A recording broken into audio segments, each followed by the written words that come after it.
नमस्कार, आप देख रहे हैं इंडिया डेली का डिजिटल प्लेटफॉर्म। आपके साथ मैं हूं मोनिका सिंह। भारत में लोकतंत्र अक्सर शोर में दिखाई देता है।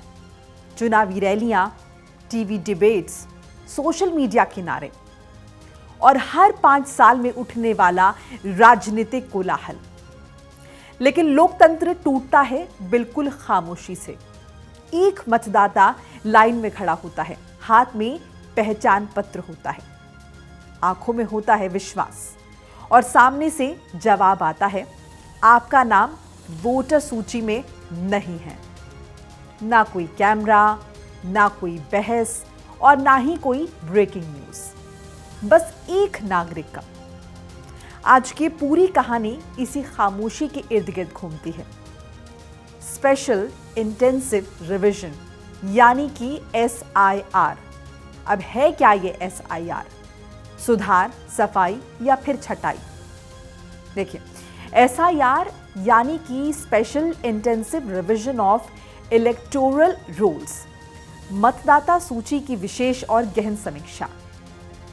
अब चुनाव आयोग का दावा है वोटर लिस्ट साफ होगी, फर्जी नाम हटेंगे, मृत मतदाताओं की एंट्री खत्म हो जाएगी। इसके साथ नए और योग्य वोटर जुड़ जाएंगे।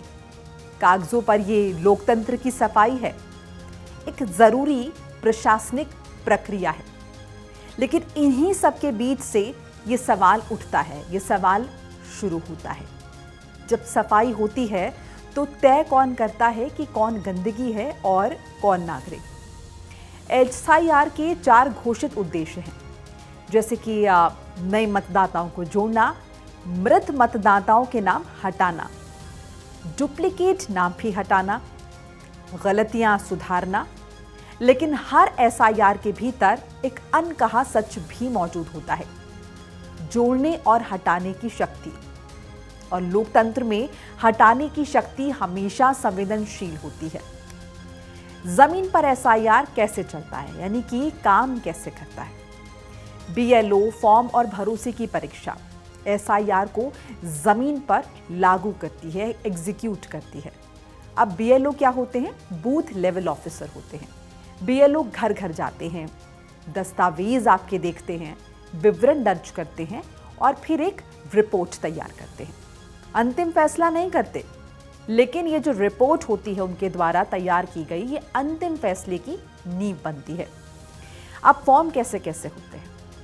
फॉर्म 6 होता है नया नाम जोड़ने के लिए, फॉर्म 7 नाम हटाने के लिए, फॉर्म 8 सुधार के लिए। ये सिर्फ सरकारी फॉर्म नहीं है, ये लोकतंत्र में प्रवेश की शर्तें हैं। लेकिन सवाल ये है कि क्या हर नागरिक के पास जरूरी कागज हैं? और उससे भी बड़ा सवाल ये कि क्या हर नागरिक इन प्रक्रियाओं को समझ पाता है? चलिए, सबसे पहले बात हम उत्तर प्रदेश की करते हैं। तो अभियान, युवा और भीतर छिपा डर। उत्तर प्रदेश में SIR एक बड़े सरकारी अभियान की तरह दिखाई देता है। रिपोर्ट्स बताती हैं कि गोरखपुर, लखनऊ, प्रयागराज जैसे शहरों में, कॉलेजेस में वोटर रजिस्ट्रेशन कैंप, मोहल्लों में अस्थायी बूथ, युवाओं से अपील, फॉर्म 6 भरो, ये सब कुछ हो रहा है। ये तस्वीर उम्मीद देती है कि युवा मतदाता जुड़ रहे हैं लोकतंत्र से। पहली बार वोट डालने का उत्साह भी दिखता है। लेकिन सवाल बना रहता है, क्या पहचान सिर्फ उम्र से तय होती है? अब यूपी में किराए पर रहने वाले, दूसरे जिलों से आए प्रवासी, झुग्गी बस्तियों में रहने वाले परिवार आज भी पहचान के कागजों पर निर्भर हैं। और जब कागज कमजोर होते हैं तो नागरिक भी कमजोर हो जाता है। उत्तर प्रदेश की अगर मैं गोरखपुर की बात करूं स्पेसिफिकली, जब एक घर में 233 वोटर रहने लगे। चलिए, अब उस खबर की भी बात करते हैं जो SIR की प्रक्रिया पर सबसे बड़ा सवाल बनकर खड़ी हुई है।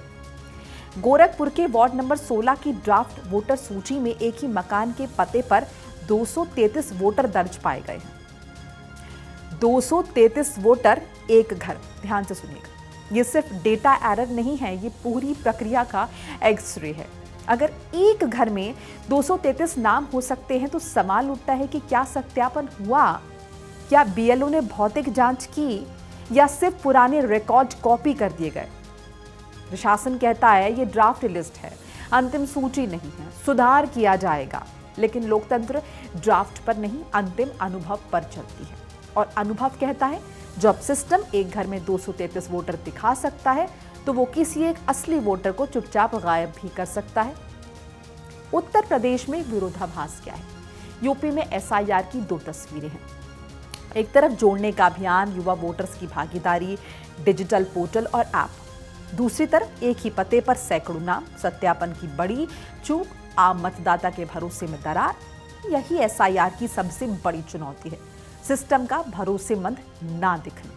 अब देखिए, बिहार से शुरू हुई एसआईआर अब तमाम राज्यों में करवाया जा रहा है। इस पर हंगामा भी खूब हो रहा है, लेकिन आखिर इसकी समय सीमा क्यों बढ़ी?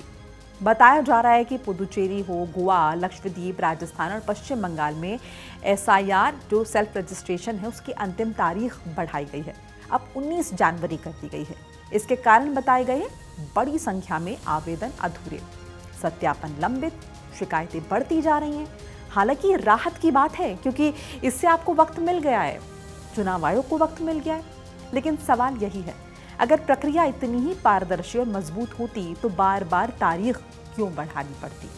समय बढ़ता है, भरोसा अपने आप नहीं बढ़ता है।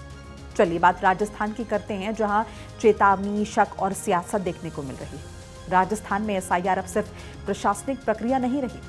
प्रदेश कांग्रेस अध्यक्ष गोविंद सिंह डोटासरा ने चेतावनी दे दी है कि अगर वोटर सूची में गड़बड़ी हुई तो पूंजी बजा देंगे। अब ये बयान प्रशासन से ज्यादा जनता के डर को बयां करता है।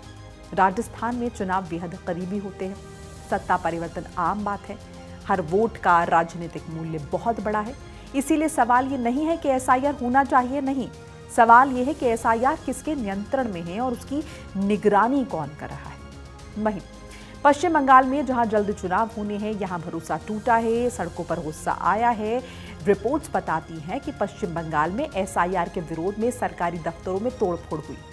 हिंसा गलत है, इसमें कोई दो राय नहीं है, लेकिन लोकतंत्र में हिंसा से पहले सवाल जरूरी है। एक प्रशासनिक प्रक्रिया लोगों को इतना असुरक्षित क्यों महसूस करवा रही है? बंगाल में आशंकाएं हैं, अल्पसंख्यक इलाकों में नाम कटने का डर है, पहचान और नागरिकता पर संकट है, प्रशासन और जनता के बीच संवाद की कमी है। जब संवाद खत्म होता है तो भरोसा टूटता है, और जब भरोसा टूटता है तो गुस्सा सड़कों पर उतर आता है। वैसी ही तस्वीर है। अलग अलग राज्य एक जैसी बेचैनी। उत्तर प्रदेश उम्मीद और भ्रम, राजस्थान शक और चेतावनी, पश्चिम बंगाल आक्रोश और अविश्वास।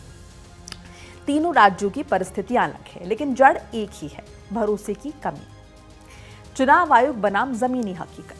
चुनाव आयोग का पक्ष साफ है, नोटिस दिया जाता है, आपत्ति दर्ज कराने का अधिकार है, अपील की व्यवस्था है। लेकिन सवाल यह है कि अधिकार होना और अधिकार तक पहुंचना एक जैसी बातें नहीं हैं। एक दिहाड़ी मजदूर, एक प्रवासी महिला, एक बुजुर्ग ग्रामीण, क्या ये सब अपील की जटिल प्रक्रिया समझ पाते हैं? आम वोटर जो हर जगह सबसे अकेला है। आम वोटर प्रेस कॉन्फ्रेंस नहीं करता है, दफ्तर नहीं तोड़ता है, सोशल मीडिया ट्रेंड नहीं चलाता है। वो बस चाहता है मतदान के दिन उसका नाम सूची में हो। लेकिन एसआईआर कहता है साबित करो, इंतजार करो, फिर देखते हैं। यही लोकतंत्र नियम से निकलकर अनुभव में बदल जाता है। एसआईआर का असली इम्तिहान, एसआईआर की सफलता इससे तय नहीं होगी कि कितने नाम जुड़े या कितने हटे। असली सवाल यह है कि क्या नागरिक को भरोसा है कि सिस्टम उसके अगेंस्ट नहीं है। अगर भरोसा है, एसआईआर सुधार है। अगर भरोसा नहीं है तो एसआईआर संकट है। यूपी का युवा, राजस्थान का आशंकित मतदाता, बंगाल का आक्रोशित नागरिक और गोरखपुर का 233 वोटर वाला घर, ये सब एक ही कहानी के पन्ने हैं। एसआईआर लोकतंत्र को साफ भी कर सकता है और कमजोर भी। फर्क सिर्फ एक चीज तय करेगी, भरोसा, विश्वास। लोकतंत्र में सबसे बड़ा खतरा वोटर लिस्ट से नाम कटना नहीं, बल्कि विश्वास कट जाना है कि नाम कभी भी काटा जा सकता है। हालांकि विपक्ष के इतने हो हल्ले के बावजूद भी बिहार में सरकार की जीत हुई है। अब आने वाले राज्यों में एसआईआर का क्या असर देखने को मिलता है, ये देखने वाली बात होगी।